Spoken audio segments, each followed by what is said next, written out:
Our families came to this blessed place, far from any city, in search of a peaceful life. But soon after we arrived, we realized we were not alone.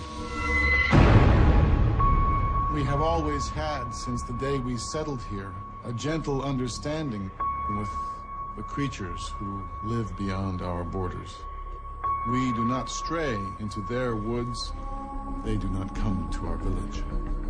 It is a truce.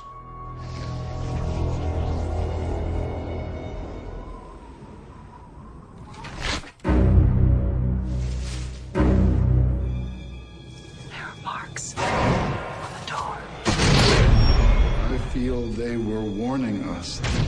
Why would they do this? Does anyone here know of a reason? Never enter the woods. That is where they wait. That game the boys play at the stump. They put their backs to the woods and see how long they can wait before getting scared. Let the bad color not be seen. It attracts them. This color is not allowed. You must bury it.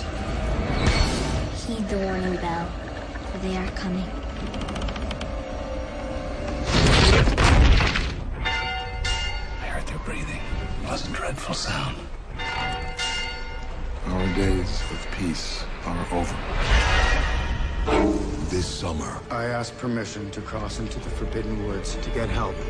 between everything they love If he dies, all that is left to me will die with him. and everything they fear, Do your very best not to scream. there is a line that must be crossed.